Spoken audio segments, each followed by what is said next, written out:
কিছু কিছু মানুষকে আমি নিয়ে ভাবতাম যারা আমাকে এক চোখে সহ্য করতে পারে না, তাদেরকে নিয়ে আমি ভাবতাম কি ওদেরকে ব্লক করে দেওয়াটাই ভালো। তো এখন মনে হচ্ছে যে সেটা না, ওদেরকে ব্লক না করে ওদেরকে টফে রাখাটাই ভালো। কারণ ওরা তো আমাকে এক চোখে সহ্য করতে পারে না। তো আজকে এই কথাটা বলার কারণ হলো, যেহেতু আমি ভিডিও করি তার জন্য কিছু কিছু মানুষের প্রবলেম হচ্ছে। তো আমার ফ্যামিলির কাছে কিছু কুকথা বলে কিভাবে ভিডিওটা বন্ধ করা যায় আমার।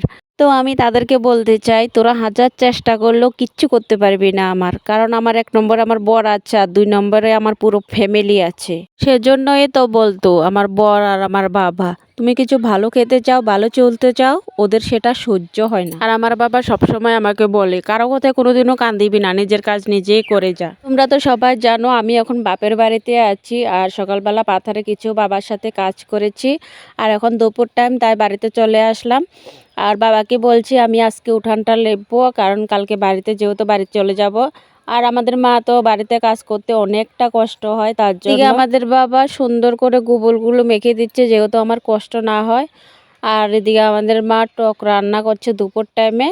আর এদিকে বাবা সুন্দর করে নারকেলগুলো ছাড়িয়ে দিয়েছে। এদিকে দুধগুলো যেহেতু টকের মধ্যে দিলে ফেটে না যায়, তার জন্য মা বলছে গ্যাসের মধ্যে একটু গরম করে তারপর দে। তারপরে এদিকে দেখো আমাদের মায়ের টক রান্নাটা পুরো রেডি। তারপর মা বলছে কি আগে খেয়ে নে তারপর কাজটা করবি।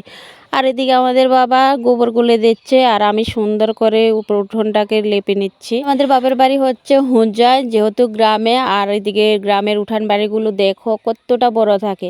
তো আজকের জন্য এটুকুই, দেখা হচ্ছে নেক্সট ভিডিওতে। তো সবাই ভালো থেকো, সুস্থ থেকো, আজকের জন্য টাটা।